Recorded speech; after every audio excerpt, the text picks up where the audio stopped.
Yang pertama yang kita bahas ini adalah tentang jenis-jenis data, ya. Jadi sebenarnya di dalam algoritma ataupun di pemrograman itu ada yang namanya jenis-jenis data atau tipe data, ya, tipe-tipe data. Jadi ada yang berbentuk.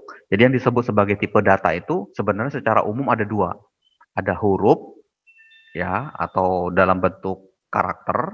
Terus yang kedua adalah dalam bentuk numerik atau angka-angka. Nah, angka-angka ini dibagi jadi berbagai macam. Ada yang namanya tipe data, ya, atau jenis data yang bertipe integer, ya, integer. Ya, dia nilai numerik bulat, pendeklarasiannya dengan tulisan int, ya, simbolnya penulisannya. Jadi diambil 3 huruf depannya seperti itu. Kemudian ada juga yang namanya floating point, ya, floating point. Nah, yang floating point ini adalah tipe data yang nilai numerik pecahan. Jadi ada pecahan nih, ada koma biasanya di belakang. Nah, penulisannya nanti di dalam C itu dengan kata-kata float namanya, ya. Floating point, ya, singkatan dari float. Ingat hurufnya kecil semua, ya. Seperti itu. Kemudian ada juga yang yang angka juga atau yang numerik itu disebut sebagai double presisi. Jadi nilai numerik pecahan ketetapannya ganda dideklarasikannya dengan double tulisannya. Nah, apa yang membuat yang menjadi perbedaan antara antara tiga ini? Yang menjadi perbedaan adalah seperti ini di tabel ini kalau dilihat, ya. Jadi ada tipe yang bertipe ini integer semua. Jadi integer itu dibagi dari menjadi beberapa, ada integer sendiri, ada unsigned, ya, ada short, ada long, ada unsigned long. Nah, yang membedakan adalah ini, ya, ada yang lebarnya. Jadi lebar ini jangkauan datanya.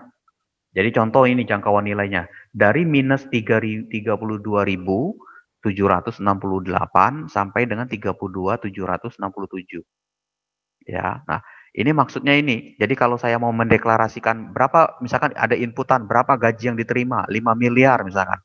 Nah, kalau dia 5 miliar, ini cakupannya dia nggak cukup sampai sini. Nanti hasilnya malahan tidak sesuai dengan yang kita inginkan. Jadi atau perkalian misalkan nilainya tuh lebih dari nilai 32.700 ini. Nah, ini biasanya ada masalah di sini. Jadi kalau misalkan mau miliar, mau ratusan juta, bisa pakainya long integer seperti ini, long integer deklarasinya. Atau kalau mau aman biasanya pakai double.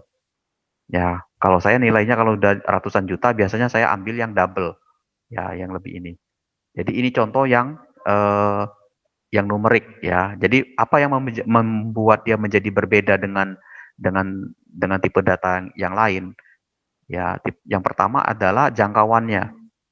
Ya, jangkauan itu berkaitan dengan eh, berapa banyak atau berapa luas data yang ada itu, ya, berapa luas data yang ada itu yang bisa ditampung oleh tipe data ini, seperti itu.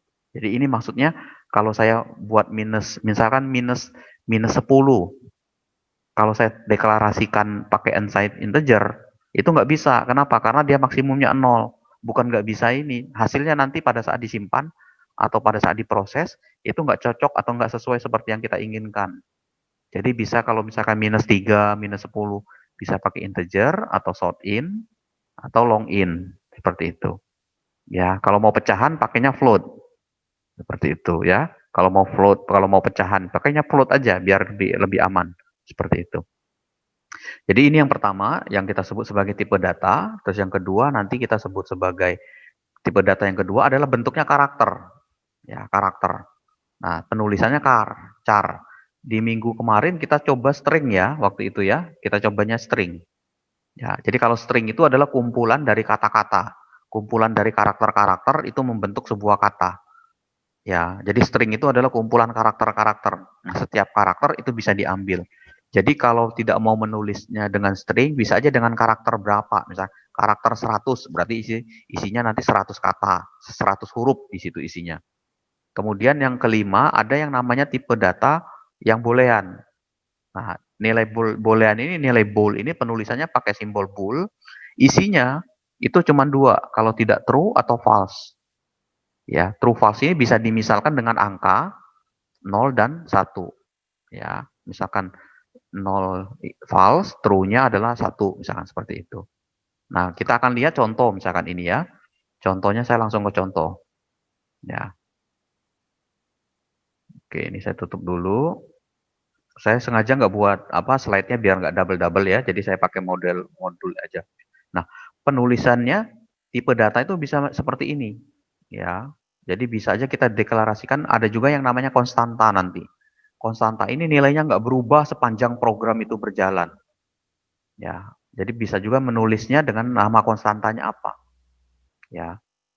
Kemudian pada saat kita nanti menulis tipe data ini, yang ada ini, yang 5 ini harus bisa ditampung di dalam sebuah eh, namanya variabel.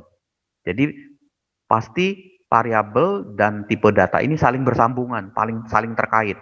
Contoh misalkan ini, integer. Tipe datanya adalah integer. Nama variabelnya apa? Oh, nama variabelnya adalah gaji, Pak, misalkan seperti itu. Atau jumlah nilai. Nah, ini bisa kita jadikan sebagai acuan, ya.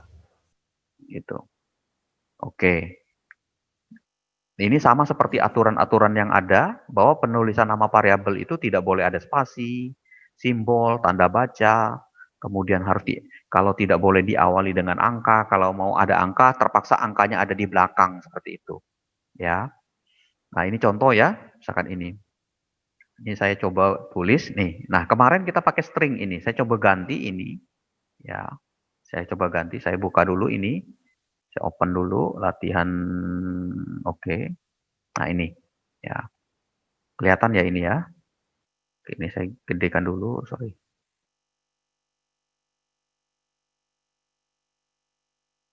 Oke, saya besarkan dulu ini. Oke, kelihatan ya? Us, kecil banget. Ntar dah. Oke. Ininya ada zoomingnya ini. Nah, oke. Nah, ini program untuk menampilkan profil mahasiswa dengan cara yang berbeda seperti yang sebelumnya. Ya, ini adalah library-nya using namespace std, kemudian integer main. Nah, 3 variabel ini, umur, nama dan alamat, yang nama dibuat dalam karakter tipenya. Ya, jadi ini adalah tipe datanya karakter, ya, dengan nama variabelnya, nama variabel, nama, ya, dan sebanyak 25 karakter. Jadi namanya itu paling banyak adalah 25 karakter. Misalkan namanya siapa? Ali Nurdin misalkan. Nah, A, L, I, spasi itu dihitung sebagai karakter. Seperti itu. Kemudian kalau yang ini kita sebut sebagai nama variabelnya adalah ya umur. Ya, umur. Bertipe integer juga. Integer. Ya, ini sama alamat ya, seperti itu. Kemudian kita input ini datanya. Kita ketik nama Anda. Nah, kita kemarin pakai sein ya atau pakai get line gitu. Nah, ini kita pakai gets ya. Ya pakai gets ini biar nanti namanya kalau terdiri dari 2 kata, itu kata-katanya pada saat dicetak itu tidak terputus. Jadi pakai gets aja. Nah, ini khusus untuk yang karakter ya, untuk yang menerima karakter. Kalau yang integer, ya kita cukup pakai sin, ya, input ya, nah seperti ini. Setelah kita input, terus kita cetak datanya. Contoh saya compile ulang, saya jalankan, ya saya ketik datanya. Oke, kalau sukses, dia muncul seperti ini, ya. Ketik nama Anda, Marsani Aspi, misalnya. Alamat Anda di mana? Cirebon. Umur berapa? 35. Seperti ini. Nah, ini contoh, ya. Jadi inputan yang ini, ya, yang posisi ini inputan ini. Ketik nama Anda. Nah, ketik nama Anda tuh di sini. Ya, gets nama. Nanti nama Marsani Aspi ini tertampung di dalam variabel nama. Oke. Nah, kebetulan karena nama saya itu kurang dari 25 karakter, ya, jadi masih bisa ditampung. Tapi nanti kalian bisa coba sendiri aja. Pak, kalau karakternya banyak gimana? Apakah terputus sebanyak 25 atau ke apa? Itu boleh, silakan dicoba. Alamat begitu juga kan, kita biasanya kan alamat panjang. Jalan Kesambi nomor 202 Kota Cirebon, Kabupaten Cirebon atau Kota Cirebon, Provinsi Jawa Barat, Indonesia. Nah, misalkan panjang gitu. Nah, setting alamatnya misalkan kalau mau 100, 200 seperti itu. Jadi apapun yang kita inputkan nanti akan ditampilkan di bawahnya. Jadi nama Anda yang sudah diketik tadi akan muncul di bawah seperti itu. Oke, ini yang pertama ya. Jadi tentang variabel dan penulisannya. Mudah-mudahan bisa dipahami ini. Jadi bisa aja yang lain ya. Misalkan di sini Pak, saya mau buat variabel A, integer A, koma B, koma C. Nah, ini berarti kita punya 3 variabel, A dan B dan C. Ya. Misalkan Pak, saya A-nya saya mau buat float. Oke, float misalkan AA, BB, CC. Jadi jangan sampai ada nama variabel yang sama di dalam sebuah badan program. Nah, ini A, AA misalkan beda. Misalkan A-nya saya tulis. Oke. Misalkan saya coba ini. A-nya saya isi dengan sama dengan 2, B-nya saya isi dengan 3. Jangan lupa titik koma di belakang. C sama dengan A ditambah 3. A ditambah B. Titik koma. Terus C-nya saya misalkan AA-nya saya tulis lagi 3,4 3,5 misalkan ini. BB-nya saya isi dengan 2. CC sama dengan AA ditambah BB. Ya, titik koma. Oke. Kemudian saya cetak di sini di paling bawah. Cout misalkan di sini ya.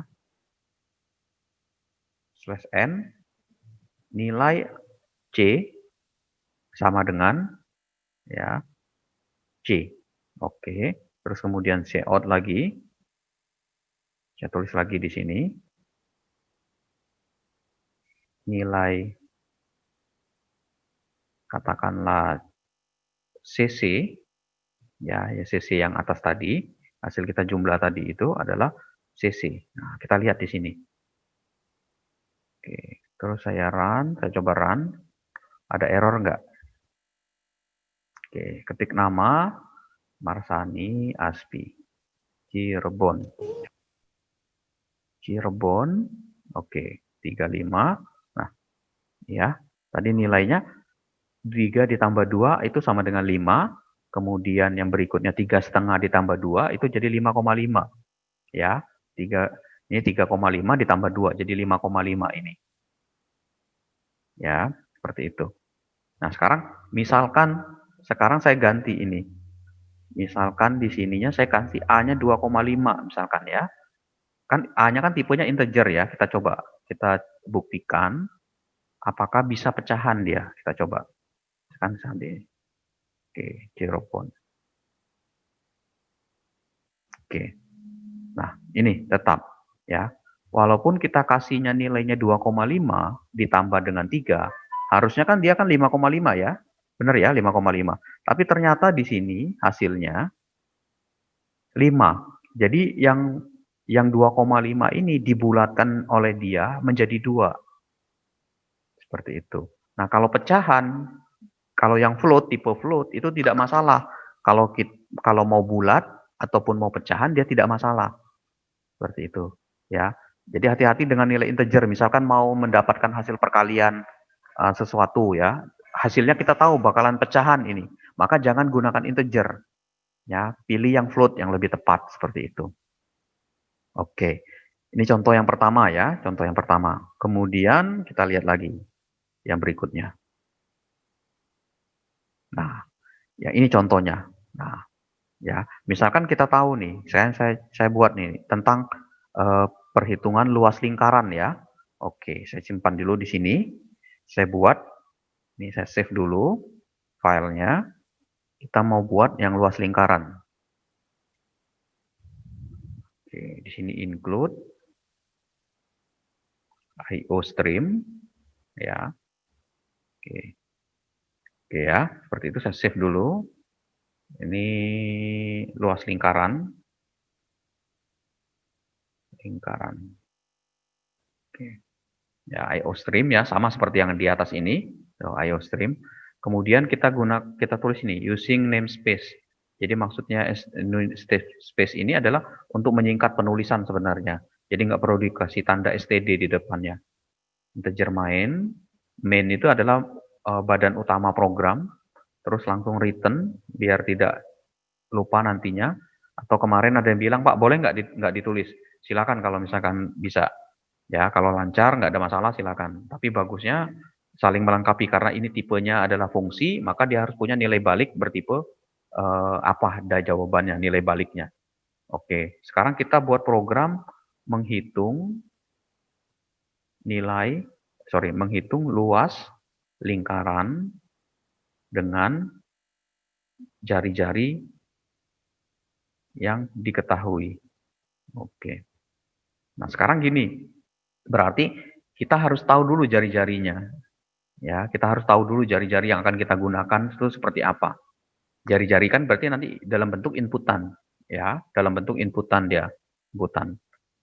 Nah, kan rumusnya kan gini, ya, rumusnya luas lingkaran itu sama dengan 2 pi, dia 2 dikali pi, sorry, bukan 2 ya, sorry, pi dikali R kuadrat. R-nya itu saya tuliskan 2 kali nih, ya, pi.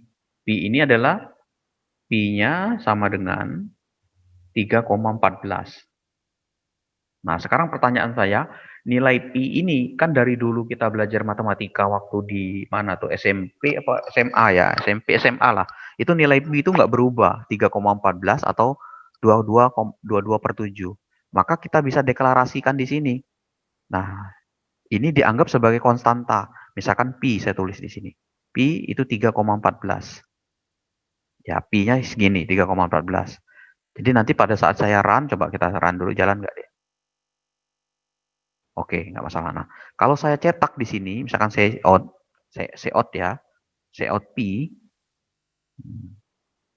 Oke, ini saya coba majukan dulu. Nih, kalau saya cetak, saya run. Nah, yang tercetak adalah nilai angka ini tuh, 3,14 ini. Ya. Jadi nilai pi ini kenapa Pak disetting di sini? Jadi dianggap ini konstanta. Ini konstanta. Konstanta. Kenapa konstanta? Konstanta adalah nilai yang tidak berubah seterusnya. Ya, jadi tetap nilai pi itu sampai kapanpun juga kita ambil 3,14. Jadi kalau kalian atau kita menggunakan sebuah variabel ya yang angkanya yang isinya tuh nggak pernah berubah, itu silakan. Jadi kalau misalkan gini contoh lagi, Pak, saya mau buat konstanta, misalkan ini saya define, ini nama Pak, nama atau oke, ini kampus, kampusnya nggak berubah misalkan di sini, ya, sorry, misalkan nomor telepon ya, nomor telepon, nah saya buat, misalkan 08 ya, 081 sekian sekian sekian ya, kan itu. Nah sekarang saya coba cetak di sini, CO nomor telepon, oke. Kita coba run, ya ini jalan nggak nih? Nah, define, apa nih kata dia? Oh oke, 8 digit ya. Oke, ini nggak boleh. Nah ini.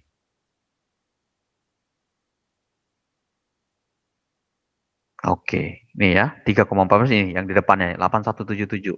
Tinggal kita kasih enter aja nantinya. Ya, di sininya tinggal kita kasih enter di depannya. Nah ini contoh ya, contoh misalkan ini. Ya, jadi contoh ini adalah contoh konstanta. Ya, yang nilainya nggak berubah. Oke.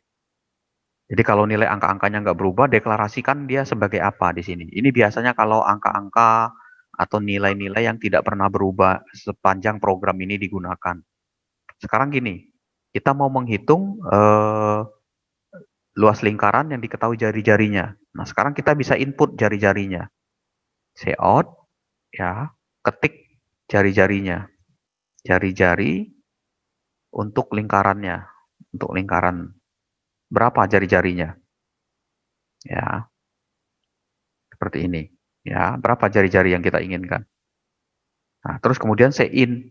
Sein-nya kita tulis R. Ya, misalkan jari-jarinya. Oke, ini input ya, jari-jarinya R. Nah, terus kita run. Oke, agak lambat di sini komputernya. Oke, nah ada error kata dia. Lihat di sini errornya. Ya.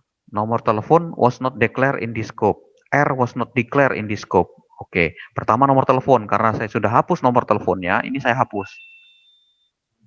Ya. Kemudian yang berikutnya R was not declared.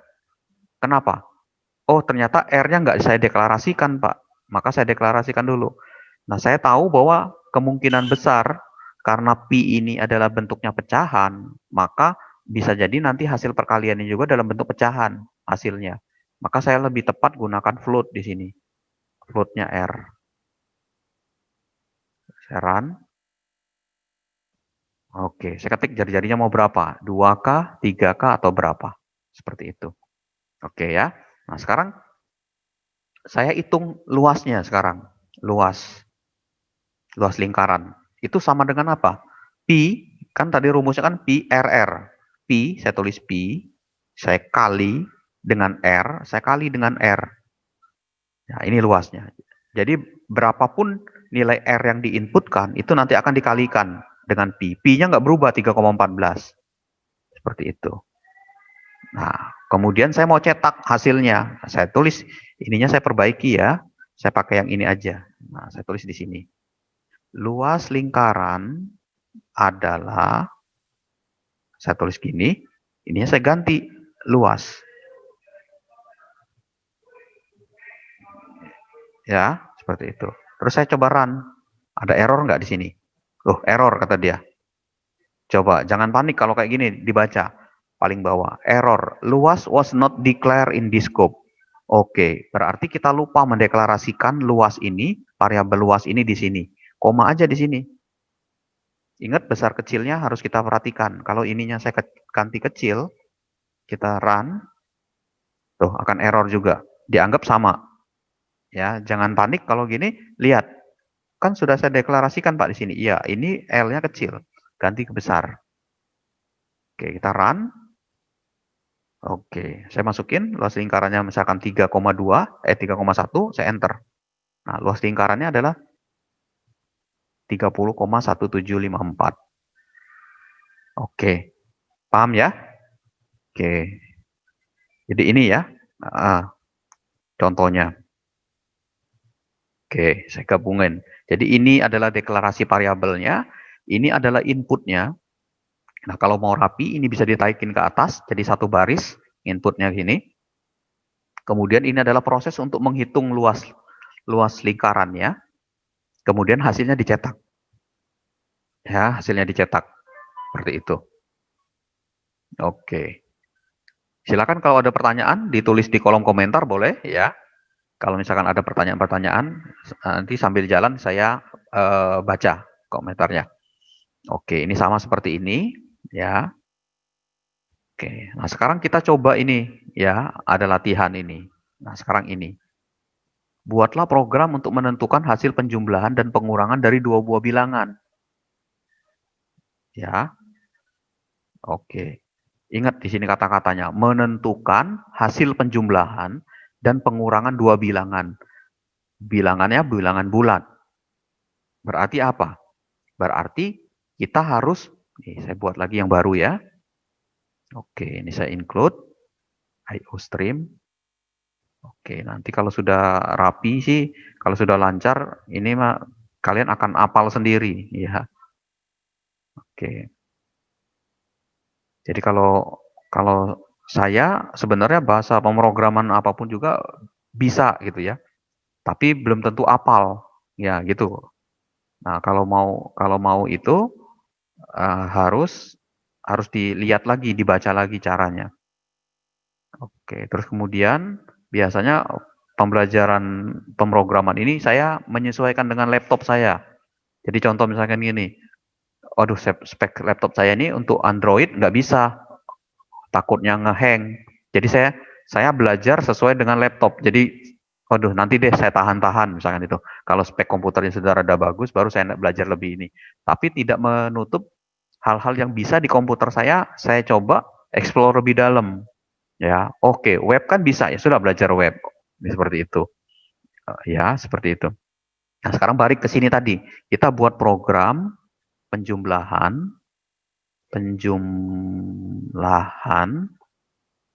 dan pengurangan. Pengurangan 2 bilangan bulat. Nah, biasanya kalau dulu kita di atas ini kita kasih komentar gini kalau mau, ya. Jadi ini komentar ya 2 kali ini. Ya, kalau mau agak banyak seperti ini kalau baris. Jadi komentar itu tidak diproses. Nah, ini isinya apa? Isinya misalkan nama programmernya siapa. Kalau dulu kita, kalau zaman kuliah tuh kita tulis gini, Marsani Aspi, kayak gitu ya. Terus prodi kita tulis, kalau dulu kita tulisnya gini, sistem informasi, ya, ya created dates ya, saat ini. Nah, tanggal berapa kita buat di sini? 15 ya, Desember, Januari 2021, jam berapa. Biasanya kita tulisnya komentar di sini. Apalagi kalau programnya udah panjang gitu ya, kita kasih komentar di sini.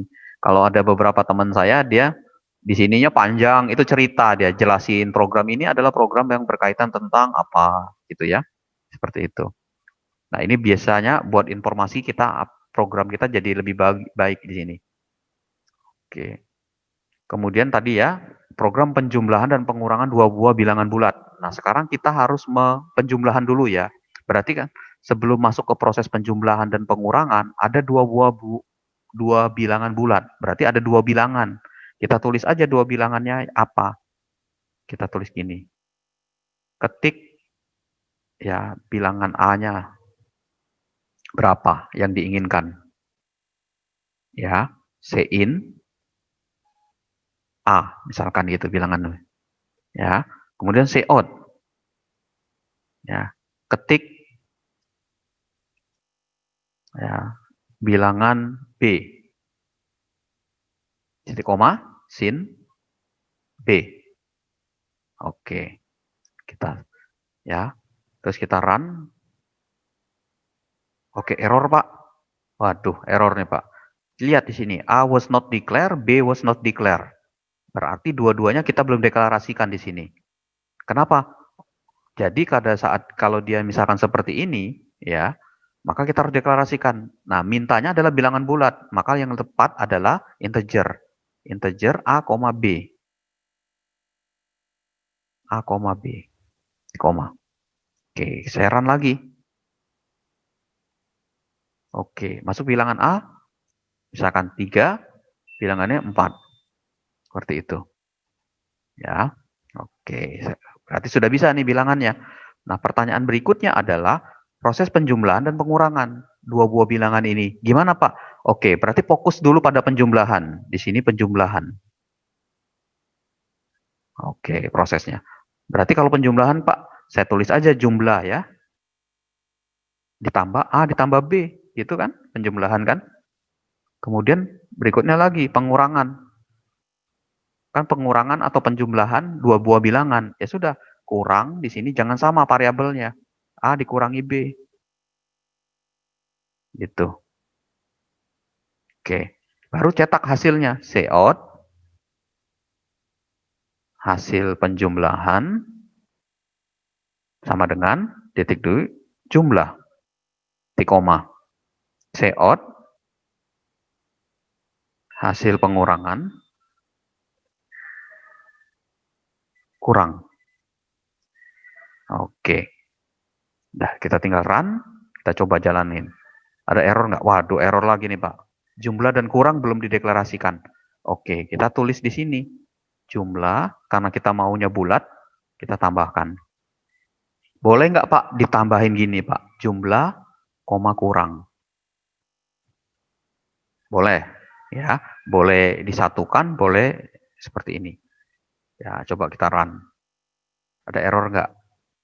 Oke, masukkan bilangannya 5, terus 2.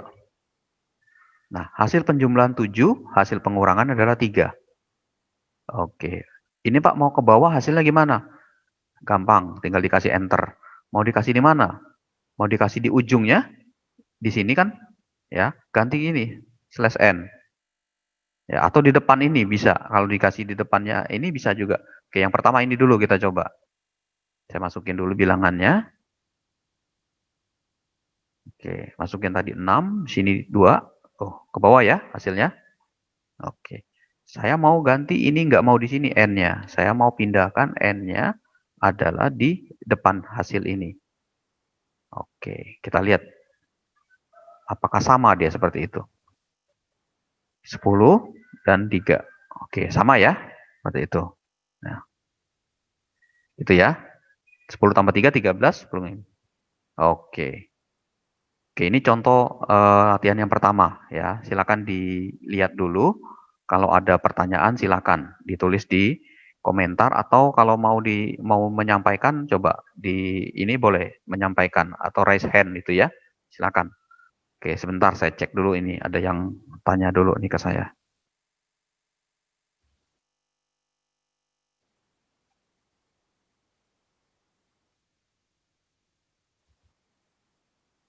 Oke, silakan kalau ada pertanyaan.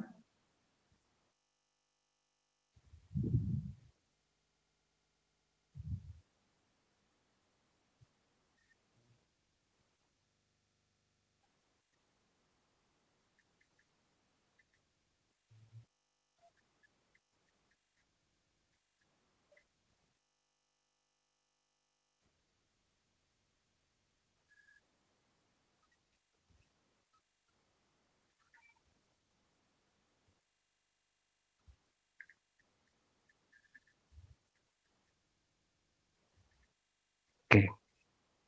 Oke, ada pertanyaan? Oke, belum ya? Oke, kita lanjut ya. Nah, sekarang saya coba yang kedua. Nah, ini pertanyaannya gini.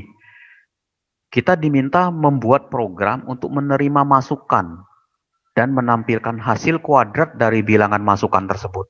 Nah, yang dikatakan kata-kata masukan ini adalah kata-kata yang kita ketik dari keyboard. Ketik sebuah bilangan berapa. Nah, nanti yang ditampilkan adalah bilangan yang kita inputkan tadi itu dikuadratin. Jadi kalau saya input 3, maka 3-nya yang dikuadratin ya. 3 kuadrat itu berapa? Jadi kalau misalkan masukin 16 berarti 16 kuadrat itu berapa? Kan hasil kuadrat ya dari bilangan tersebut. Oke, jadi pikiran pertama kita adalah inputnya dulu ya. Oke, saya buat lagi yang baru. Nih, program inputan yang dikuadratkan. Oke, kita include IO stream ya. Oke, terus kemudian kita tulis integer main ya. Oke, jadi biar langsung otomatis kita terformat di dalam pikiran kita bahwa ngetiknya langsung seragam seperti ini biar kita tahu error-errornya. Ya, ini soal latihan latihan 2, 4 ya. Oke. Nah, inputan inputan yang dikuadratkan. Jadi pertama tuh jangan dulu mikirin cara menguadratkan, pikirin dulu satu-satu. Oke, berarti butuh proses input, Pak. Oke, buat di sini. Ya, out lagi ya. Ketik ya bilangan yang yang akan dikuadratkan. Oke. Oke, ini ya, saya lanjutkan. Terus kemudian saya titik koma gini. Terus sin, ya pasangannya. Nah, misalkan bill, nama variabelnya. Oke, saya run. Oke. Oh, error nih. Nggak nyambung buat Zoom. Oke. Ya, ini bill. Kata dia, sin was not declared. Oke, ada yang kurang di sini, Pak. Nah, ini errornya apa? Kita kurang using namespace. Ya, jadi kalau kita kurang using namespace muncul gini. Error sin was not declared in this scope. std. Oke. Terus kita coba run lagi. Berkurang nggak error ya? Tuh, errornya hilang ya. Muncul satu, tadi banyak tadi. Bill was not declared. Maka billnya harus kita deklarasikan. Oke, tipenya apa nih? Karena dikuadratkan. Oke, bilangannya bulat Pak. Ya sudah, pakai bill aja, pakai integer saja. Oke, seperti ini. Oke, masukin bilangannya berapa? 3. Enter. Berarti kita sudah tuntas satu nih program inputan sampai sini. Kemudian yang kita inputkan ini berapapun juga bilangannya, berapapun juga yang kita inputkan di sini, itu nanti dikuadratkan. Cara nguadratnya gimana? Rumusnya. Rumusnya kuadratin itu kalau misal, ya, nih kita tulis dulu di sini. Misal bill-nya sama dengan 3, maka kuadratnya adalah 3 dikali 3 kan? Kan kuadrat kan? Kuadrat itu kan 3 kuadrat itu 3 dikali 3. Kalau 4 kuadrat berarti 4 kali 4. Ya, maka bilangan ini, bill ini kita kalikan dengan diri dia sendiri. Kan gini, bill dikali bill kan? Gitu kan? Nah, kalau di matematika, bill dikali bill sama dengan katakanlah hasil. Nah, kayak gini kan? Kita tulisnya kalau di matematika. Cuman kalau di komputer, jangan hasil ini jangan di depan, tapi pindahin ke belakang di sini. Nah, pindahinnya ke sini. Hasil sama dengan bill dikali bill. Jadi nanti 3 ini yang diinputkan di sini, 3 dikali 3 disimpan di dalam hasil. Jadi hasilnya berapa? Hasil sama dengan 9. Seperti itu. Sekarang tinggal dicetak hasilnya. Ya, hasil kuadratnya adalah hasil.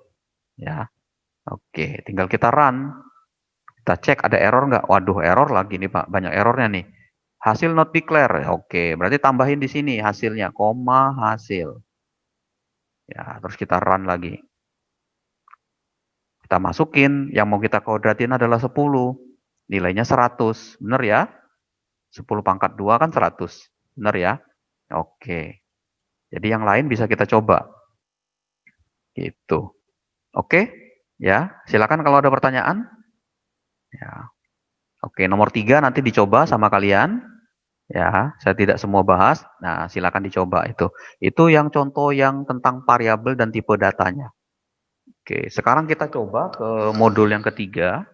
Ya, kita coba tentang percabangan. Masih ingat yang disebut sebagai percabangan itu apa? Yang disebut percabangan itu adalah ketika kita mau memisalkan. Misalkan gini, saya tanya gini, ada 2 persimpangan jalan. Mau ke kiri atau mau ke kanan? Ke kiri, Pak. Nah, itu sebenarnya sudah masuk di dalam kondisi namanya. Sudah masuk ke teknik percabangan. Sudah masuk ke teknik percabangan. Cabang jalannya ada 2, apa ke kiri, apa ke kanan.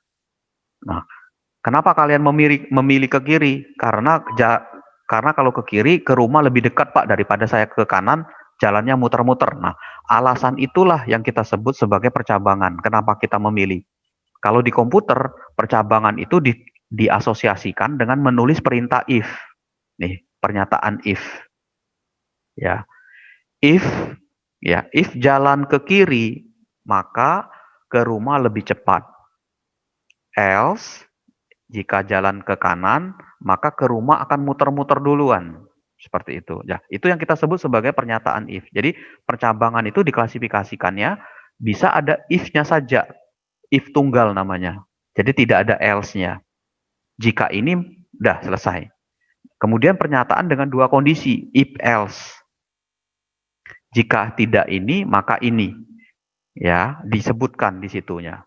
Atau yang percabangan yang ketiga, if-nya bersarang. Di dalam if ada if lagi. Jika kamu belok ke kiri, dan jika nanti ketemu warung bakso, tolong beli dulu 2 bungkus, dan bayar uang kamu, nanti saya ganti besok uangnya. Misalkan gitu. Nah, itu kan ada 2 kondisi. Jika dia belok kiri, dan jika dia ketemu warung bakso di situ. Seperti itu. Nah, tapi kalau dia ke kanan, ya, else, jika jalan ke kanan ketemu katakanlah supermarket atau minimarket, tolong titip beli 1 bungkus es krim. Nah, itu kan seperti itu. Jadi ada 2 if di dalamnya. If jalan ke kanan dan if jika ketemu minimarket. Ya. Nah, kalau kondisi yang 2 kondisi ini dia nggak ada, cuma 1. Jika belok ke kiri, apa? Tidak. Kalau tidak, belok ke kanan ngapain? Tapi kalau if tunggal cuma 1. Ke kanan saja, ke kiri saja. Seperti itu. Nah, kita akan coba ini di dalam praktikum kita kali ini. Ya, penulisannya seperti ini, if itu. Oke, ini saya end dulu. Nah, kalau penulisan if itu ini saya save dulu ya, if kondisi. Satu. Nah, if itu gini deh, if kecil semua ya, ada kurung, kondisinya apa, terus kurung kurawal. Nah, kurung kurawal ini kalau else, ada kurung kurawal lagi dua. Nah, formatnya gini dia. Nah, di sini. Ini yang kita sebut sebagai blocking jika if if-nya benar. Nah, ini blocking jika if-nya salah atau false. Nah, jadi perintah di sini blocking ini bisa banyak. Bisa banyak di sini. Apa perintahnya nanti? Ini pakai ini aja nih ya, jangan pakai itu. Nah, misalkan di sini blockingnya kan lebih banyak. Ya, jadi apa nih perintahnya? Satu lagi di sini barisnya. Nah, kurung kurawal ini menyatakan bahwa semua perintah yang ada di dalam sini itu akan dikerjakan ketika kondisi yang ada di dalam ini benar. Misalkan saya tulis ini, jika A sama dengan 1, maka kerjakan yang semua dalam ini. Ya, nah dari kurung kurawal ini yang menandakan blocking. Kalau di sini ada if lagi, if ya. Nah, ini jadi contoh ya, saya tulis gini. If jalan ke kiri, ya, sama dengan true, jika benar. If ketemu warung bakso, sama dengan true. Nah, di sini ada kurung kurawal lagi. Nah, jika ketemu. Ngapain di sini? Belikan 1 bungkus bakso. Ini. Jadi if-nya, awas. Ini kurung kurawal ini buat blocking yang ini. Nanti bisa jadi di sininya ada pernyataan lagi. Ya, ada baris-baris lagi. Seperti ini. Ya, ini yang kita sebut sebagai if di dalam if bersarang. Nah, agak berbeda penulisan if ini di algoritma. Kalau kemarin kan kita if-nya ada then ya. Nah, kalau di C ini dia nggak ada. Sama seperti bahasa Inggris lah. Kalau di bahasa Inggris apa istilahnya itu ya? Kalimat sentences-nya ada tertentu, mungkin pada saat ditranslate ke bahasa Rusia, bahasa yang lain itu berbeda. Bahasa Indonesia mungkin berbeda seperti itu. Jadi kita jangan kaku. Kok Pak nggak ada then-nya Pak? Karena bahasanya adalah bahasa C. Kalau kita pindah ke bahasa yang lain, mungkin ada then seperti itu, ya, seperti itu. Oke, ya, ini contoh ya. Oke, ini saya hapus blockingnya. Sekarang balik lagi ke sini tadi. Oke, ini contoh penulisannya ya. Nah, saya mau langsung ke contohnya. Nah, ini. Ya, kita akan membuat program untuk percabangan, tapi dengan nilainya nilai 1. Ya, ketik sebuah nilai berapapun nilainya, terus cek nilainya itu. Kalau dia di atas 8, dia dapat A. Sudah selesai nilainya. Nilai 8 adalah A. Sudah selesai sampai situ. Ya. Jadi kalau kalian perhatikan bahwa nilai dan hasil ini karakter. Jadi nanti kalau nilai kondisi ini terpenuhi di atas 8, maka dia akan tulis hasilnya. Pak, kalau dia nggak terpenuhi gimana? Ya berarti kosong nilainya. Ini contoh ya, saya buka dulu. Latihan 31 ya, kalau nggak salah. Oke, nah ini. Nah, oke, sekarang coba nilainya di atas 8. Ini 8 ya, lebih besar 8. 10. Dapatnya A dia. Nilai 10 adalah A. Sekarang kalau saya run, nilainya itu di bawah 8. Apa yang terjadi? Dia tetap menulis nilai 1 adalah, tapi nilai ini kosong. Kenapa? Karena tidak ada proses lagi yang ngeblocking ini. Kan cuman hasilnya 8 ini. Nggak ada nilainya lagi di sini. Ya, tidak ada hasilnya di sini. Nah, kalau saya tulis di sini hasil sama dengan katakanlah B. Nah, ya kita lihat di sini hasilnya. Kita run. Nah, error nggak? Ya, ini kita masukin 1. Yang tercetak berapa? Tuh, yang tercetak adalah B. Kenapa? Karena yang ini satu baris. Jadi kalau dia cuma satu baris pernyataan ini boleh tidak perlu pakai kurung kurawal gini boleh. Ya, kurung kurawalnya nggak perlu dibuat boleh. Nah, kurung kurawalnya gini. Ya, kita boleh hilangkan kalau dia cuma satu baris ininya, blockingnya. Tapi kalau misalkan dia lebih dari dua baris, nah kalau misalkan ininya saya gantikan gini, saya narikin gini, ini saya mau masukkan ke dalam blocking if ini Pak. Maka saya kasih kurung kurawal di sini. Nah, jangan lupa nih, ini blockingnya. Nah, kalau ini hasilnya, coba. Sekarang saya run. Sekarang saya tanya kalian, ya dengan perintah ini, ya saya masukin 10, kira-kira keluarnya berapa nilainya? Ada yang tahu? Kalau saya masukin 10, coba kira-kira jawabannya apa? Apakah A, apakah B? Kita enter ya. Tuh, jawabannya B, bukan A. Kenapa? Karena nilai hasil awalnya adalah A, kemudian ditimpa sama hasil baru yang nilainya B, maka yang tercetak adalah B. Ya, maka yang tercetak adalah B. Ya, oke, ini kebanyakan ini, saya close dulu. Oke, maka yang tercetak adalah B. Oke. Nah, sekarang kalau yang ini saya jalankan, oke, saya masukin 1, yang tercetak berapa? Yang tercetak adalah tidak ada. Kenapa? Karena yang 2 ini adalah blocking kalau nilainya lebih besar dari 8. Nah, kalau tadi kalau saya kurung kurawalnya pindahkan ke sini, atau kurung kurawalnya saya hapus, ya, mana sih? Ini saya hapus, misalkan di sini. Nah, ini saya hapus. Nah, maka ini baru keluarnya adalah B. Ya, kalau saya seperti ini. Maka adalah B. Kenapa? Karena A ini adalah blocking punya nilainya 8, selain itu B. Itu. Jadi hati-hati ya dengan ini, dengan penulisan kurung kurawal di situ. Ya.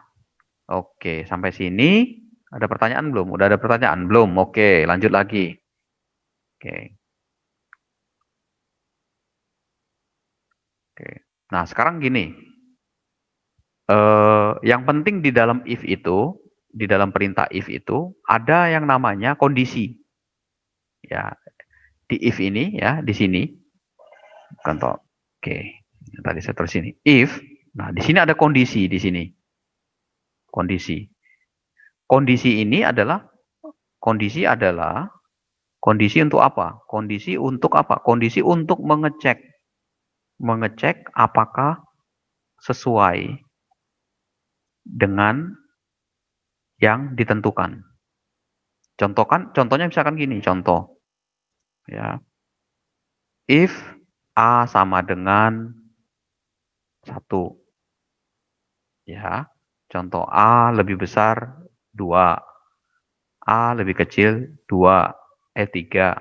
Seperti itu. Nah, di dalam kondisi ini ada namanya operator yang tanda ini. Ya, jadi di dalam kondisi ada operator. Nah, operatornya apa saja? Yaitu 1. Ya, 1. Operator operator operator operator perbandingan. Nah, ini tandanya ini lebih besar. Ya, tahu ya, ini seperti di matematika. Lebih besar. Oke, kemudian yang ini lebih kecil. Oke, ini saya tutup dulu deh biar nggak ini. Nah, sering keganggu sama yang merahnya. Nah, ini. Oke, tanda lebih besar. Kemudian yang ini tanda lebih kecil. Oke, lebih besar sama dengan. Nah, lebih besar sama dengan kayak gini nulisnya. Ya. Oke. Ini lebih besar sama dengan.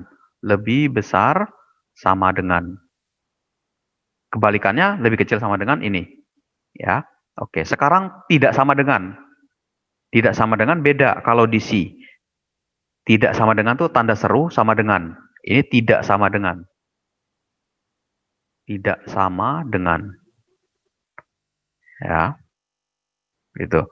Kemudian apalagi? Sama dengan. Nah, sama dengan 2 kali sama dengan ya. Ini sama dengan. Nah, sekarang pertanyaannya apa beda sama dengan 1 dengan sama dengan 2? Gini. Oke. Bedanya adalah kalau sama dengannya 1, artinya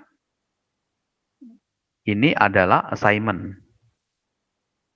Assignment atau nilai yang diinputkan dan ditampung dan penampung nilai. Contoh A sama dengan 3. Artinya nilai A isinya 3. Ya, isinya atau ditampung, ya isinya atau 3 ditampung dalam variabel A. Gitu. Ya, jadi kalau seperti ini penampung dia. Atau bisa juga gini, B sama dengan A ditambah C. Artinya apa? Artinya hasil jumlah A ditambah B tambah C disimpan atau ditampung dalam variabel B. Ya, tapi kalau dia sama dengan, kalau A sama dengan B, artinya apa? Artinya adalah apakah nilai A sama dengan B. Misalkan A sama dengan 3, B sama dengan 4. Nah, if A sama dengan B, nah, maka apa di sini? Maka kalau nilainya sama, di sini cetak ya C sama dengan A ditambah B. Nah, ini maksudnya gini. Jadi kalau dia sama dengan adalah apakah sama dengan ininya? Pak, kalau dia tidak sama dengan, ya sudah tinggal ditulis ini tidak sama dengan. Nah, ini. Jadi kalau tidak sama, ini kan kebetulan 3 dan 4 kan tidak sama dengan, maka dicetak nilainya. Kalau kita mau sama dengan, maka di sini else-nya, ini yang sama dengan. Ini yang samanya tuh ada di sini. Ini sama dengan. Misalkan kalau dia sama dengan, saya tulis cetak C sama dengan A dikurangi B. Misalkan gitu. Ya, nah ini hati-hati dengan perintah operator ini. Ya, lebih besar, lebih kecil. Oke, sampai sini ada pertanyaan? Silakan. Oke, silakan ada pertanyaan? Belum. Mudah-mudahan apa? Kalau dibilang bingung ya, harusnya bingung ya. Kalau bagi yang baru ya.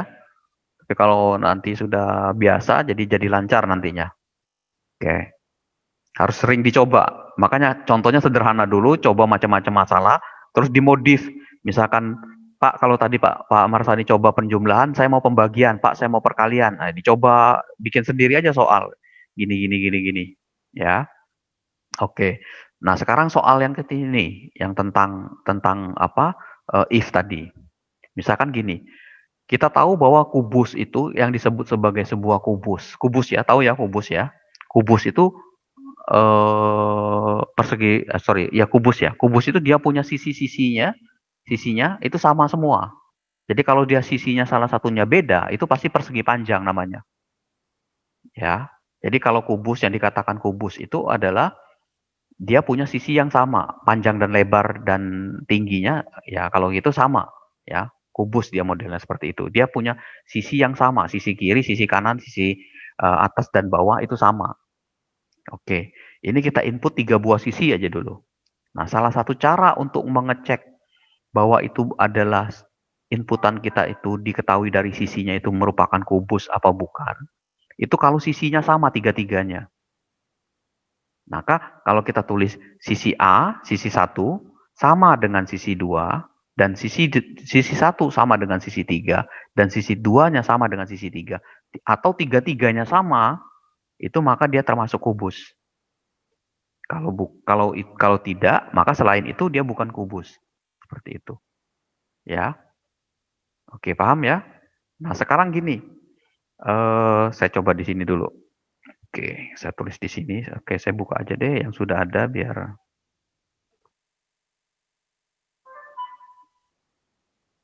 Oke, nah ini. Ya. Jadi ketika saya jalankan, saya masukin sisi yang pertamanya berapa? Oke, saya masukin sisinya 5 misalkan. Masukin sisi keduanya 5. Sisi ketiganya 5. Oke, dia termasuk kubus. Oke. Kalau saya masukin lagi, ya, saya masukin 1, kemudian 2, sisi 2-nya, sisi 3-nya 4. Nah, bukan termasuk kubus karena 3 sisi ini tidak sama. Ya. Oke. Nah, di sini tulisannya sisi 1 sama dengan sisi 2, sisi 1 sama dengan sisi 3, sisi 2 sama dengan sisi 3. Oke, kita kurang Pak, 2 dan 3-nya belum. Oke, 2 dan 3 sudah, 1 dan 3 sudah, 1 dan 2 sudah. Berarti sudah semua ketemu. Ya, 1 ke 2 sudah, 1 ke 3 sudah, sisi 2 dan sisi 3 sudah. Nah, di dalam kondisi ini ada tanda dan 2. Nah, ini artinya apa nih? Menarik nih, tanda dan 2 ini. Ya, tanda dan. Oke, berikutnya tanda dan. Oke. Tanda dan ya, saya sebut dan ya, tanda dan. Dan 2 artinya adalah N atau dan ya, atau dua-duanya kedua sisi wajib terpenuhi. Ya, terpenuhi atau bahasa kitanya dan. Nah, jadi dan N misalkan ini. A sama dengan misalkan A sama dengan 1, N, B sama dengan 2, ya, kurung kurawal gini. Nah, ini depannya ada if ya. Oke, ngapain? Jadi kalau gini maksudnya, jika nilai A-nya sama dengan 1 dan nilai B-nya sama dengan 2, ini dan berarti. Nah, artinya dan itu sisi yang sebelah sini terpenuhi, sisi sebelah sini terpenuhi. Ya, nah misalkan contohnya saya tulis A sama dengan 1, B sama dengan 2. Nah, pertanyaannya A-nya sama dengan 1 enggak? 1 sama dengan 1, berarti benar kan? Sekarang B sama dengan 2, B-nya 2, 2 sama dengan 2 enggak? Benar. Artinya sisi yang sebelah sini dan sebelah sini, itu dua-duanya terpenuhi. Benar dan benar. Maka proses yang ada di sini yang dikerjakan. Nah, prosesnya apa? Prosesnya apa? Proses jika benar. Oke. Else, oke. Nah, ini jika proses salah. Jika ya prosesnya salah satu atau keduanya salah. Nah, sekarang kalau misalkan ini saya ganti, ya saya ganti ini 2. Ya, A sama dengan 1, di sini 2 sama dengan 1. Ternyata 2 itu tidak sama dengan 1, tapi B-nya sama dengan 2, benar. Nah, ini yang kita sebut salah satu. Jika proses salah satu atau keduanya salah satunya salah, atau dua-duanya, di sini 22, di sini 23. Dua-duanya salah, maka di sini yang dikerjakan. Oke, paham ya? Mudah-mudahan paham. Kalau mau misalnya gini, kalau saya sih mau mencontohkannya gini. Saya sama siapa nih di sini satu kelas? Oke, saya panggil satu misalkan. Oke, saya sama Lina, ada Lina ya. Misalkan saya sama Lina, saya bilang ke Lina, Lin nanti hari Sabtu besok saya dan kamu ke Bandung ya, misalkan saya bilang gitu. Oh siapa, misalkan gitu ya. Nah, pas besoknya ternyata saya tidak bisa. Ya, saya tidak bisa. Saya bilang ke Lin, Lin saya nggak bisa ke Bandung. Nah, tapi karena klausulnya adalah harus 2 orang yang berangkat, maka otomatis kita berdua itu nggak bakalan berangkat. Kenapa? Karena salah satu saya nggak berangkat. Walaupun Linanya siap berangkat seperti itu. Jadi akhirnya nggak berangkat. Atau dua-duanya. Linanya ngabarin, Pak, saya besok kayaknya nggak bisa, Pak, mau bantu orang tua, ada kegiatan ini. Oh ya sudah, saya juga kebetulan besok ada kegiatan. Ya sudah, berarti dua-duanya nggak bisa. Berarti dua-duanya tidak memenuhi syarat ini. Karena dan, klausul dan. Maka dia tidak terpenuhi. Maka dia yang kerjakan yang ini. Nah, kalau dua-duanya, besok siap ya? Siap, Pak. Nah, besok saya konfirmasi lagi. Jadi berangkat nggak? Jadi, Pak. Oh ya, oke, berangkat kita. Arti dua-duanya terpenuhi. Jadi kalau salah satu tidak terpenuhi atau dua-duanya salah, dia tidak terkerjakan. Sekarang balik ke contoh yang ini tadi. Ya, jadi kalau sisi satu dengan sisi duanya sama, ini sama, dan sisi duanya sama, satu dan tiganya sama, atau dua dan tiganya sama, dan tiga-tiga ini sisinya sama semua, maka dia kubus. Jadi kalau salah satu aja tidak terpenuhi, tidak sama maksudnya panjangnya, ya, maka dia bukan termasuk kubus. Seperti itu. Oke, mudah-mudahan bisa dipahami ya. Nah, sekarang selain dan, biasanya ada operator apa? Masih ingat selain tanda dan ini? Ada operator yang namanya or atau. Berarti Pak kalau ada dan ada or, ada benar. Kalau or di si tandanya pagar dua kali. Pakainya tanda pagar ini di atas ini. Sorry. Oke, ini mana nih? Oke, ini tutup dulu ya.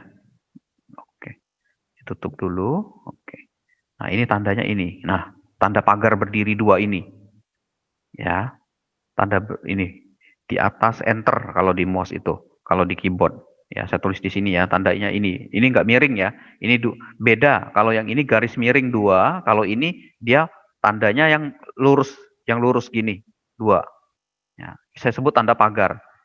Tanda pagar dua artinya or atau ya. Jadi tulisannya or atau. Nah, tapi untuk di bahasa C jangan tulisannya or, tapi tulislah dengan tanda pagar dua kali ini. Nah, artinya apa? Artinya akan terpenuhi jika salah satu atau keduanya benar. Keduanya benar. Jadi salah satu benar atau dua-duanya benar, dia dikerjakan. Ya, gitu seperti itu maksudnya. Contoh tadi saya sama Lina. Saya bilang gini, besok kalau nggak saya atau kamu ke Bandung ya. Oh iya Pak siap. Nah terus saya bilang besok. Jadi nggak mau berangkat. Aduh Pak saya nggak jadi. Oh ya sudah saya berangkat sendirian ya. Nah berarti ada orang yang berangkat ke sana. Ya atau dua-duanya siapa? Oke dua-duanya berangkat. Tapi kalau misalkan jadi nggak berangkat nggak jadi Pak.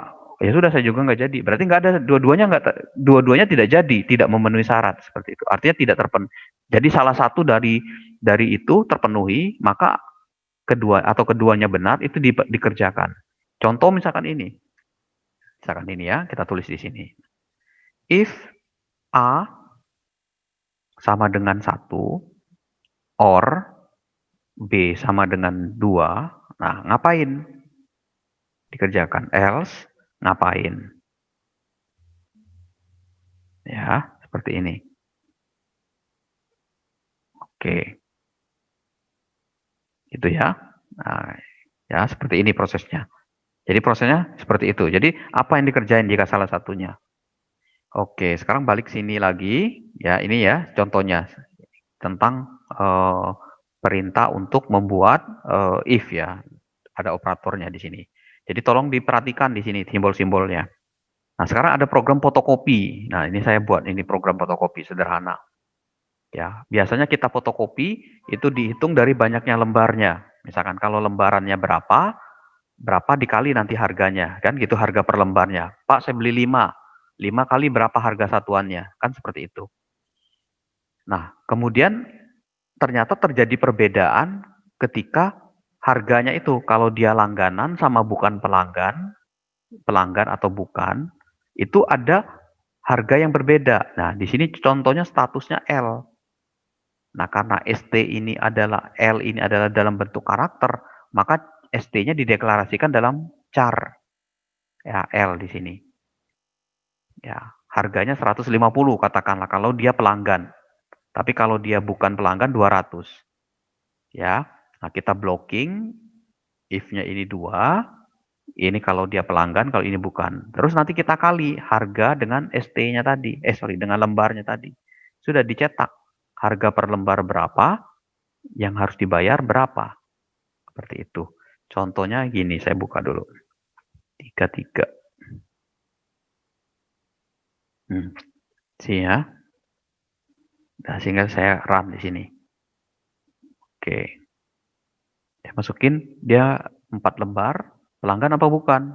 Iya. Oke.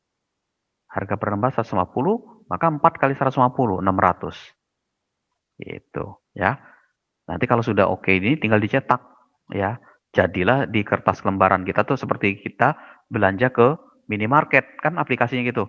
Di-scan pakai barcode, beli Indomie misalkan kita catat, Indominya ada 5 kali harganya 1.000. 5 kali 1.000, 5.000. Udah tinggal dicetak datanya.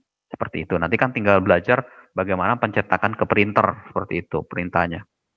Oke, ini contoh ya if-nya. Nah, sekarang saya mau masuk ke ini. Ya, ada 4. Ya. Yang belum terjawab nanti dicoba ya. Ada 5 ya. Sorry, ada 5. Oke, kita mau coba yang mana nih? Oke, yang nomor 1 ya. Saya coba ya. Saya coba 1. Nanti sisanya kalian coba ya. Nah, oke. Buatlah program untuk menerima 2 masukan bilangan yang memiliki syarat. Jika bilangan pertama, bilangan pertama itu tidak boleh lebih kecil dari 3. Dan bilangan kedua tidak boleh lebih kecil dari 4. Kalau syarat terpenuhi, maka muncul kalimat syarat terpenuhi. Gunakan percabangan if. Ya, dan logika N. Nah, di sini katakannya. Logikanya logika N. If. Oke, sekarang kita coba ya. Oke, lihat dari soal yang pertama, itu diminta 2 inputan. Nah, berarti fokusnya ke situ dulu, jangan lagi bagaimana menentukan itunya. Jadi satu-satu menyelesaikannya. IO stream, oke, using namespace, std, koma, integer main, langsung tulis seperti ini, return 0. Oke, ya. Soal latihan 35. Oke. Nah, sekarang dia bilang tadi di soalnya ada menerima 2 masukan bilangan. Oke, fokus ke dulu ke 2 masukan bilangan. Cout, ya ketik bilangan A. Misalkan aja dicobain A, biar nggak bingung ya. Ketik koma, sin, ya tulis di sini A. Oke, cout lagi, ketik bilangan B. B sama dengan berapa? Titik koma sin B. Nah, jadi pada saat kita ngetik ini, ya kita coba run dulu, mumpung programnya belum banyak. Jadi kalau ngetik program, nyoba program, ya itu sebaiknya ngetiknya sedikit-sedikit di run. Jadi jangan ngetik seperti di Word semua, baru kita cek. Nanti errornya bingung karena sudah terlalu banyak. Jadi ngetik sedikit di run. Sukses nggak? Oke, error Pak di sini. Oke, A not expected. Oke, berarti ada yang masalah di sini. Kita tulis integer A, B. Oke, kita run lagi. Ada masalah nggak di sini? Oke, kata dia expected titik koma before written. Lihat di sini. Oh, deh, masalahnya di sini nih. Ini titik koma. Nah, oke, run lagi. Oke, berarti udah bisa nih. Oke, aman. Berarti ini menerima inputan masukan 2 bilangan yang ini. 2 masukan bilangan yang memiliki syarat. Nah, syarat di sini. Syaratnya adalah bilangan pertama tidak boleh lebih kecil dari 3. Nah, berarti gimana cara menulis syaratnya? Ya, jadi ditulis di sini. Syaratnya, sekarang kita lihat syaratnya itu adalah tulisannya gini. Jika syarat dipenuhi, maka tulisnya syarat terpenuhi. Nah, syarat terpenuhi itu adalah jika yang memiliki syaratnya adalah bilangan pertama tidak boleh lebih kecil dari 3. Berarti tidak boleh lebih kecil ya. Ya, if ya. Oke, syarat terpenuhi dulu. Terpenuhi. A tidak boleh kecil, tidak boleh lebih kecil dari 3. Gini kan? Nah, kita tulis gini. If A, ya, berarti kan kalau mau syarat terpenuhi, A-nya harus lebih besar dari berapa tadi? 3 ya? Seperti ini. Kan gitu kan? Tidak boleh lebih kecil. Berarti syarat terpenuhinya adalah A tidak apa? Lebih kecil apa lebih besar? Tidak boleh lebih kecil. Nih, berarti A harus lebih kecil dari 3. N-nya berarti pakai ini. B. Nah, B-nya apa? Tidak boleh lebih kecil dari 4. Nah, oke. Kecil 4. Oke, ini gini kan? Ketik di sini.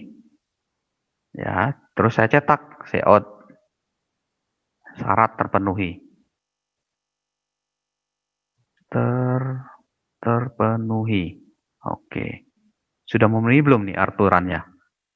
Kata dia kan, syarat terpenuhi yang memiliki syarat adalah kalau bilangannya tidak boleh lebih kecil dari 3 dan bilangan kedua tidak boleh lebih kecil dari 4.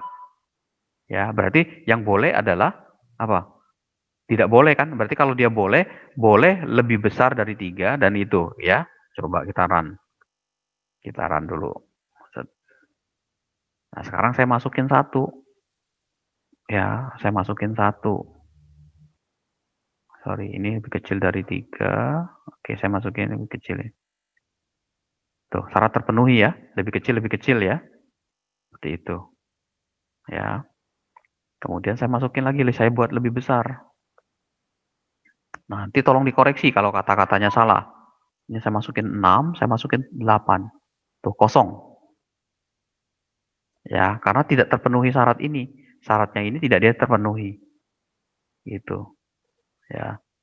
Kalau dia bilangnya, kalau kata-katanya bilangnya tidak boleh lebih kecil dari 3.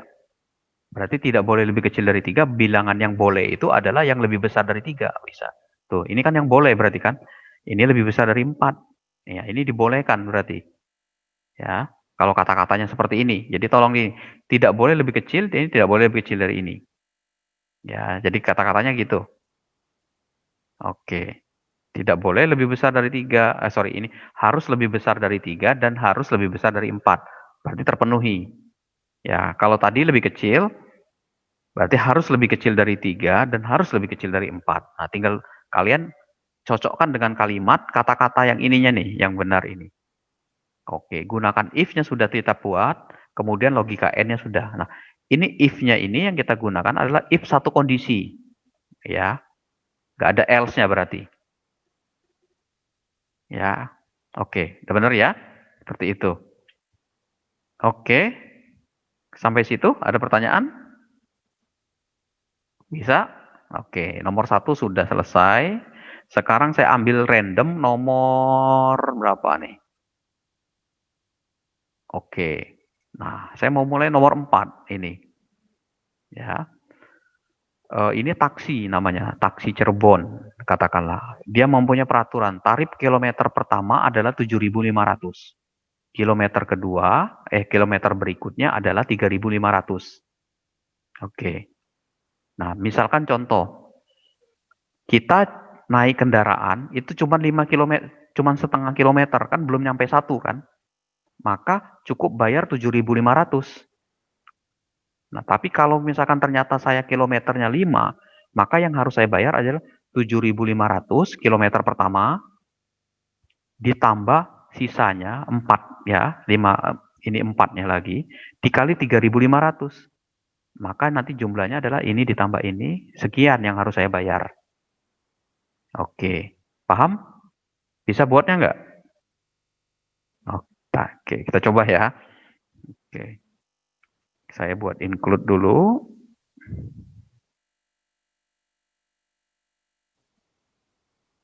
Oke, using namespace std. Oke, main. Oke, saya tulis langsung return 0. Oke, saya save. Latihan 36. Oke. Nah, sekarang tadi di soalnya sudah dikasih tahu sama dia jarak yang ditempuh. Ya, inputannya. Sudah tulis aja jarak di sini. Ya, buat aja dulu out. Jarak yang ditempuh berapa? Oke. Di koma, in, tulis jarak. Oke. Dah, tinggal di run. Kita coba dulu satu-satu. Error, Pak. Oke, jaraknya belum kita deklarasikan. Kita buat di sini integer jarak. Oke. Dah, selesai di sini. Ya, sekarang kita validasi. Nah, sekarang gini. Jadi ada dua kemungkinan. Kalau dia kurang dari setengah, kurang dari 1, ya, cuman 1 kilometer dan sisanya adalah lebih dari ini. Oke, sekarang kita coba di sini. Nah, sekarang kita validasi if-nya di sini. If, nah jarak nih. If jarak, oke. Banyak yang putus ya ininya. Ntar sebentar lagi ya, tolong. Jika jaraknya apa nih berarti? Kita harus tahu dulu nih jaraknya. Ya, kalau jarak yang mau kita buat tuh, misalkan yang kalau dia lebih besar dari 1, ya kita buat dulu lebih besar sama dengan 1. Oke, kita buat nih jaraknya. Jika jaraknya lebih besar sama dengan 1, ya misalkan tadi kan yang di input yang setengah, ya lebih besar sama dengan 1. Berarti kan kalau dia, jangan lebih besar 1, nah gini, lebih besar 1, jangan satunya dimasukkan. Ya, kenapa? Karena kalau misalkan kita ambil ini, yang 5 dulu nih, kita bayar. Kalau kita masukkan sama lebih besar sama dengan 1, nanti satunya dia masuk sini. Ikut ke sini, maka kita lewatkan dulu dari 1. Ya, jadi kalau kita buat nih, jarak lebih besar dari 1. Nah, sekarang kita hitung, ya.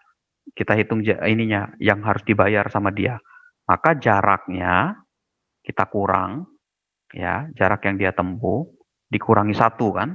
Nah, 7.500-nya kan sudah fix tuh ya. 7.500 ditambah rumusnya kan tadi ini, lihat. 7.500 ya ditambah ini. Nah, ini saya copy dulu deh biar gak bingung sininya. Oke, saya copy dulu ke sini.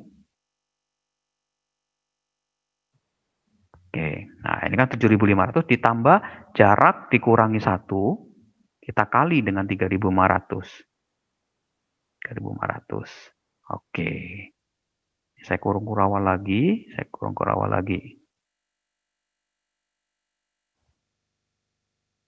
Oke. Ya.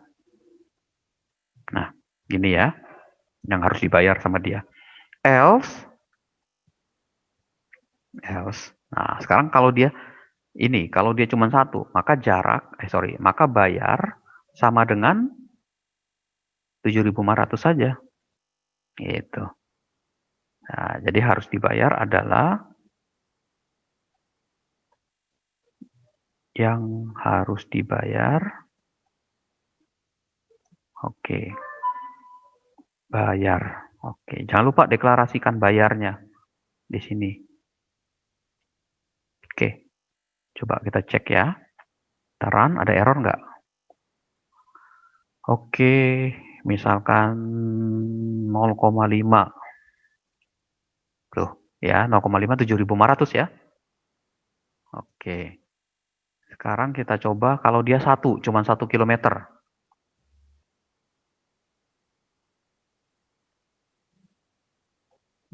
Oke, saya coba 1 kilometer saja. Harusnya 7.500. Tuh, 7.500. Sekarang kalau dia 5 kilometer, lebih dari 1. 5 kilometer. Saya enter. Oh, 21.500. Sama nggak dengan ini tadi hitungannya? Ya, sama ya. Seperti itu. Jadi jumlah yang harus dibayar adalah 7.500 yang ini. 21.500, 7.500 ditambah 4 dikali itu. Oke.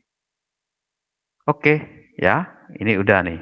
Ini saya copy dulu. Saya close dulu. Oke, saya print dulu. Jadi lambat ininya komputernya nih. ya. Oke, saya print dulu. Harus di restart ini. Oke, sebentar lagi ya. Sebentar dulu. Copy dulu ke sini. Pindahin ke sini. Nah, ini jawabannya. Saya pindahin ke sini. Oke. Oke. Nah, masing-masing orang punya cara tersendiri untuk menulis ini. Bisa jadi variabelnya beda, bisa jadi pertanyaan yang beda, ya. Seperti itu. Nah, ini contoh ya. Jadi udah dua soal. Soal pertama sama nomor 4 tadi. Ya, oke. Nah, latihannya ya dicoba aja dulu ya. Coba, maksud saya belum, kalian coba dulu. Saya belum minta dikumpulkan. Nanti kalau ada dikumpulkan ya. Nanti kalau saya tanya dikumpulkan ya. Nah, jadi tulis tugas 1, tugas 2, tugas berapa kalau misalkan gitu. Dibikin misalkan tugas ini tugas 2, 32, 33, 34 ya. Seperti itu, pindahin ke Word ya. Jadi waktunya nggak berbatas, ini nanti terakhir saya tagih ya. Jadi dicoba dikerjain seperti itu. Maksudnya kalian harus coba ini ya, jangan sampai tidak ya. Nah, untuk soal yang nomor 2 itu sama, itu bilangan ganjil sama bilangan ganjil saja. Berarti syarat ganjil apa nih syarat bilangan ganjil? Sisa baginya tidak lebih kecil, sisa baginya harus tidak sama dengan 0 ya, tidak sama dengan 0 sisa baginya, seperti itu. Kemudian untuk soal nomor 3, nah ini pengecekan ada status langganan di sini. Apakah pelanggan apa bukan? Kalau dia bukan pelanggan, maka dia nggak dapat diskon. Maka diskon sama dengan 0. Tapi kalau ada, maka hitung diskonnya. Nah, cek lagi diskonnya ini lagi. Jadi kalau dia pelanggan, belanjanya di atas 50.000, maka dapat diskonnya 20%. Tapi kalau enggak, maka belanjanya diskonnya cuma 10%. Jadi ada if-nya 2 tuh. Pertama, if status apakah pelanggan. Kemudian tulis lagi di bawahnya. If statusnya di dalam statusnya pelanggan tadi, if jumlah belanja lebih besar 50.000 enggak, maka diskonnya berapa? Diskonnya berapa? Kalau else. Baru hitung terakhirnya bawah. Ya. Oke, dicoba dulu ya. Nanti kalau ada pertanyaan seperti biasa bisa ditanyakan atau bisa disampaikan ke saya lewat Edmodo atau di WA grup ya. Seperti itu. Oke, sampai sini. Silakan kalau ada pertanyaan. Absensi jangan lupa. Silakan kalau ada pertanyaan.